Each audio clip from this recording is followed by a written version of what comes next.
All right, I am sitting here about 2 hours out to the Cowboys Packers game. Still got red zone up, watching the Jags take a two-score lead over the Niners. But I'm really here to talk about a game that I've been dreading all season, and that's the Packers game against the Cowboys on Sunday Night Football, where the whole world gets to watch Micah Parsons take his revenge. It's probably the biggest revenge game, truly, that we've seen in the league for a while.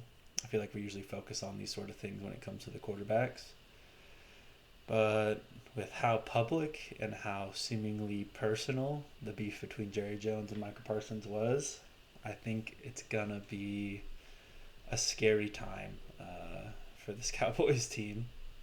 I really hope we get to put Micah in the dirt and kind of keep him busy throughout the game so that he's not just racking up pressures against an O-line that has, maybe four players you're pretty questionable about.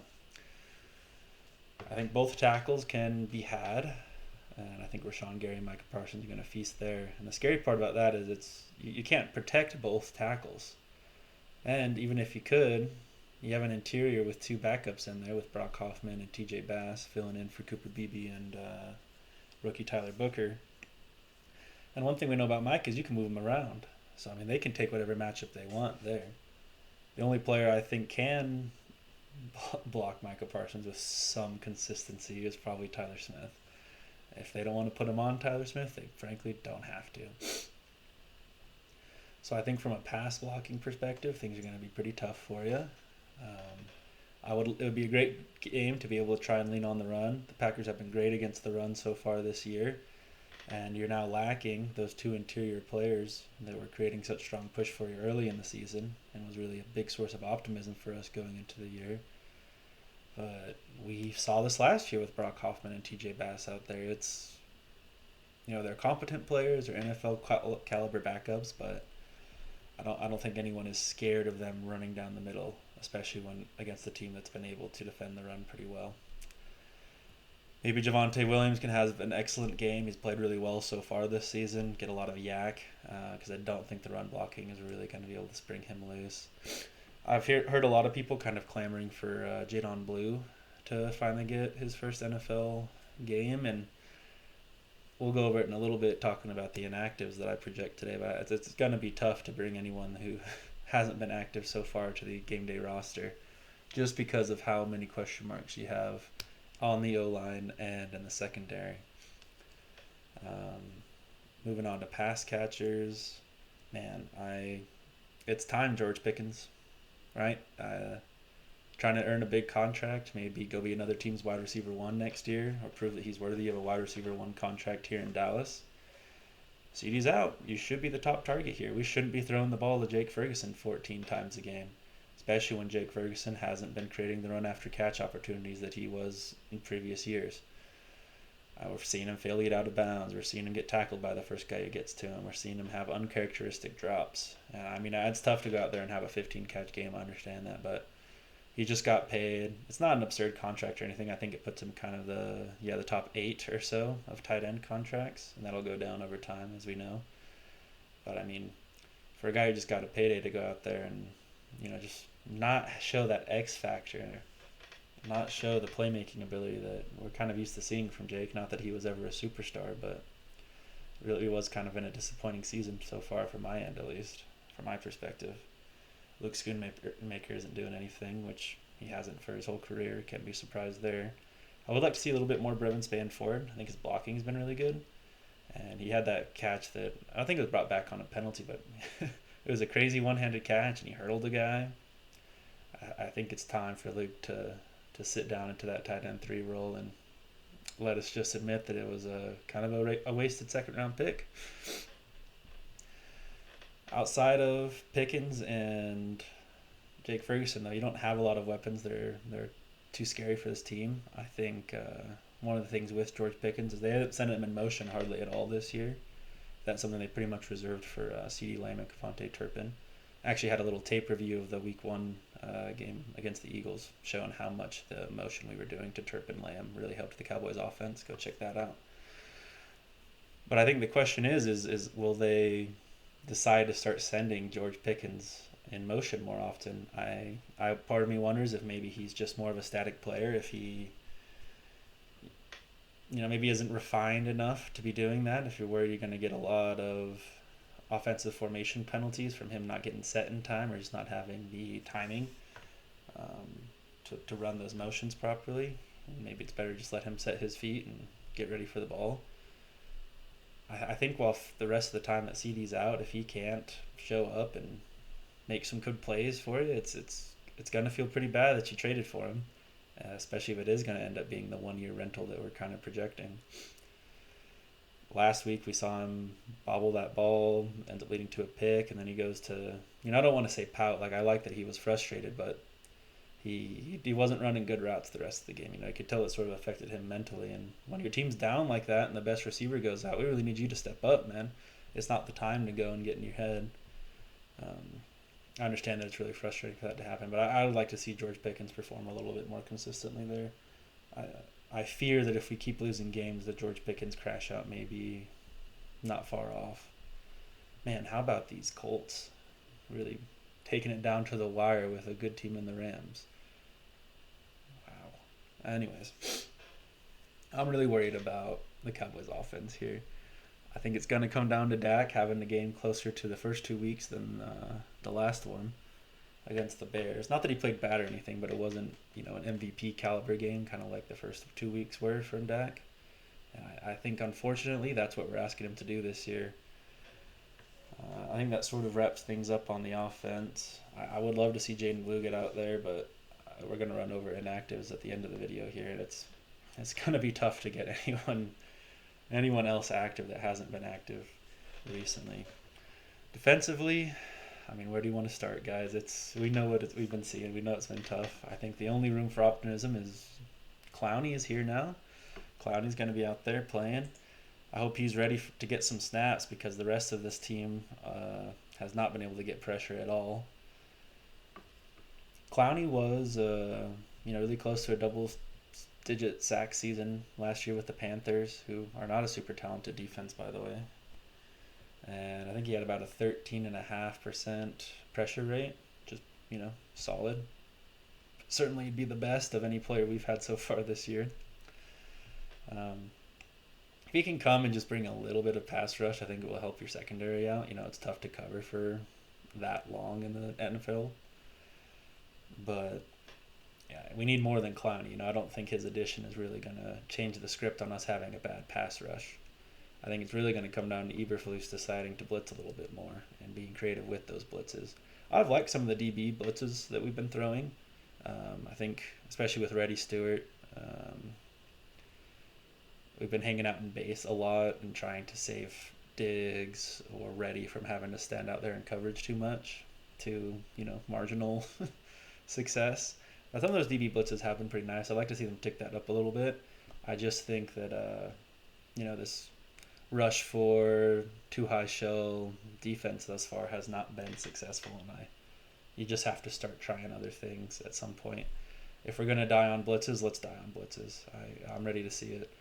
If we can get a little bit more pressure, I think you'll see the rest of this defense function a bit better. I think we all saw that news article that they've reduced the communication for the DBs. It's all the coverages are down to one-word calls now. We'll see if that has any effect. But I think really it's about not putting Donovan Wilson up in single high coverage in the middle third of the field. That's just not the type of player he is. We want him in the box a little bit more. Maybe give Wanye a little bit more of those reps, or at least just swap him and Hooker. Let Hooker stay back there and let Donovan Wilson run forward.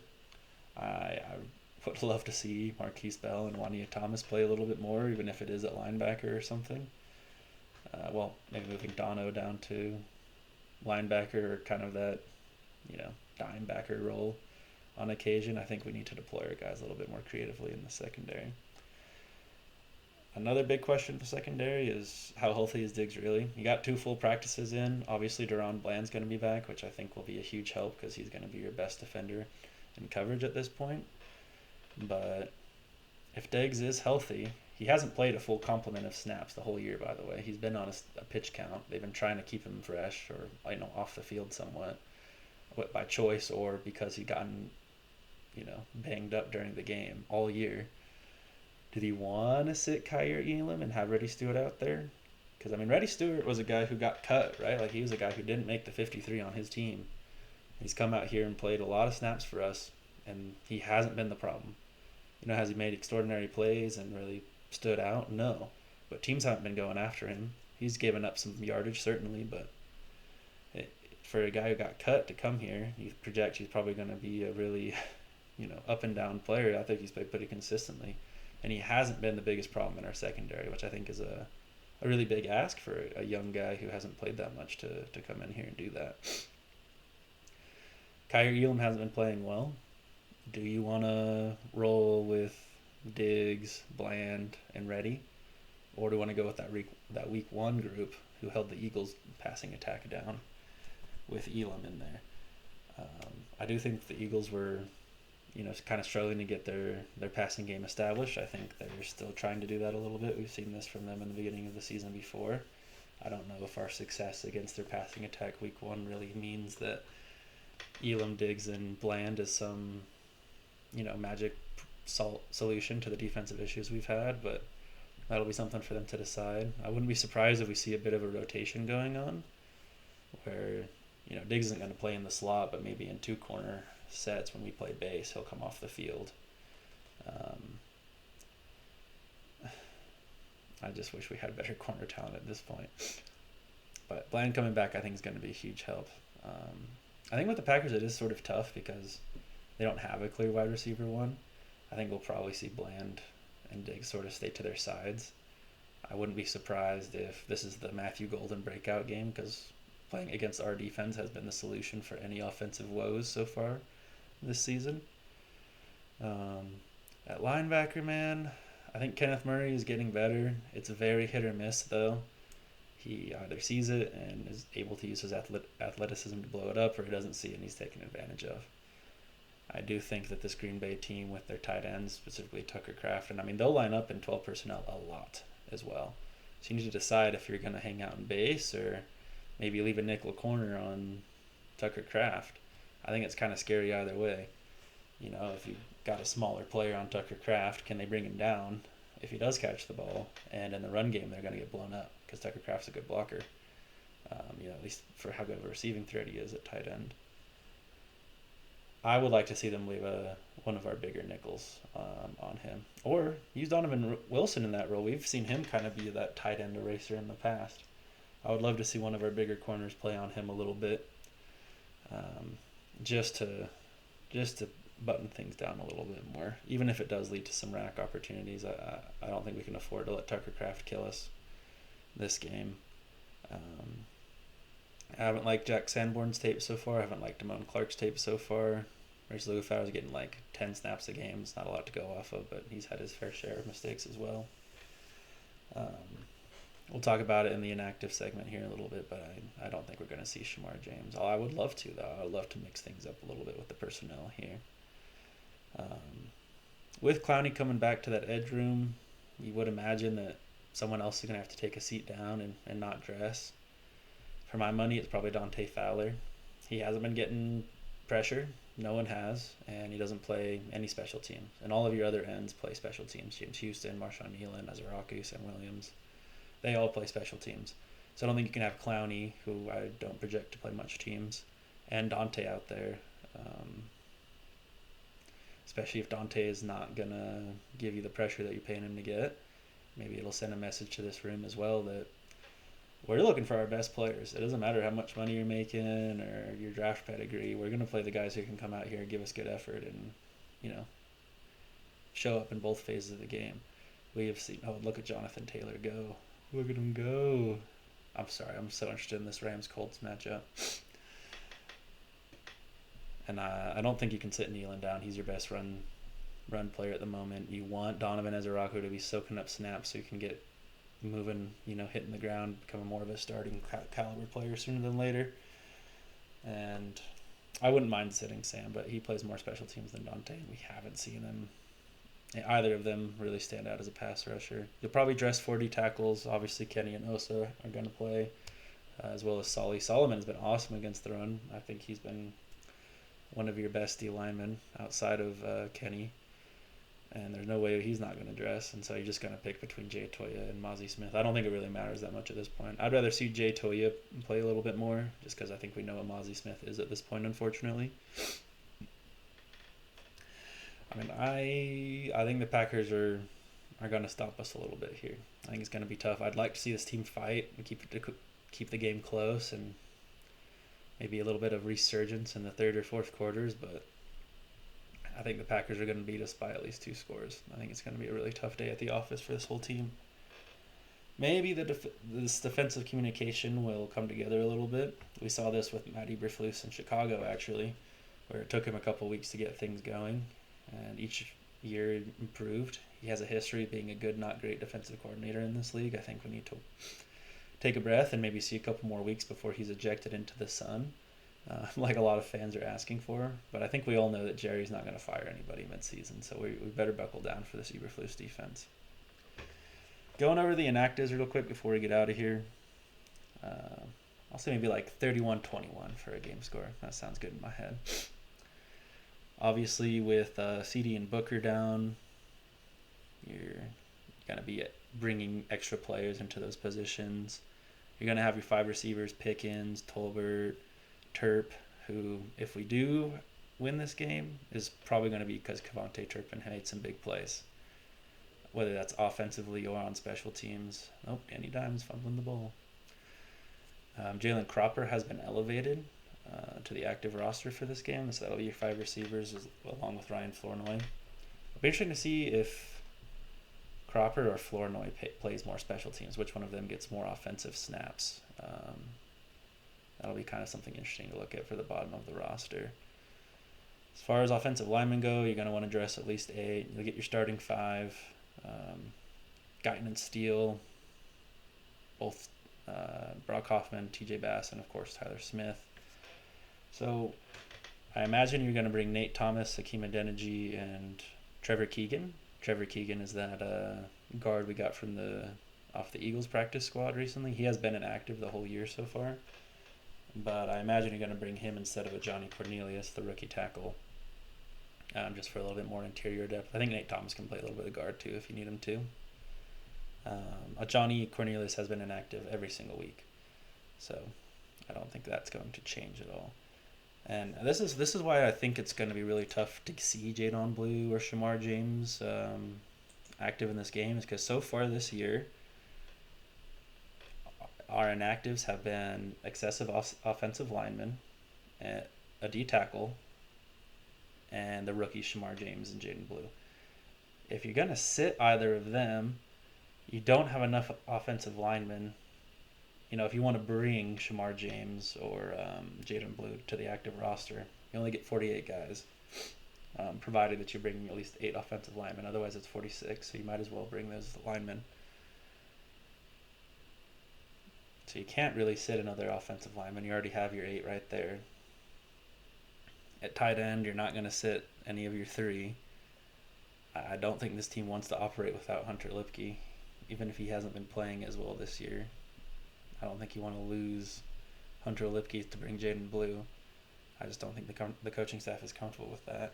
I don't think you're going to sit another end, right? I don't think you want to just come to the game with 4 defensive ends. I think you want to bring 5. We already talked about probably having to sit Dante or Sam or somebody like that just to bring Clowney in. You need to keep Kenny, Osa, and Solly on there, as well as another backup D tackle. At linebacker, you've been bringing 4: Jack Sandworm, Kenneth Murray, Damone Clark, Maurice Luafau. If you want to sit one of them and bring Shamar James, I think that's fine, but I think the staff is not willing to trust rookie linebacker at this point. The communication has already been so tough. I think it's a rough ask to ask Shamar James to come in here and cover Tucker Kraft all day or deal with this Packers run game. If you want to sit Damone or Sanborn for him, I wouldn't mind seeing it. I think it can't get much worse out there, but it's really unlikely. And in the secondary, you got Diggs, who's been on a pitch count all year, and is he just a bad play away from being out of the game? Probably. Bland's coming back from injury. You'd like to think that he's ready to go, but what if he gets banged up? You got to bring at least 5 corners. Bringing four is a pretty rare thing for the NFL to do, anyways. But especially when you have injury problems, I don't think so. So it's hard for me to imagine that Reddy, Stewart, and Trequezi Bridges, I think that's how you say it, Trequezi, aren't going to dress today. You're going to bring your four safeties.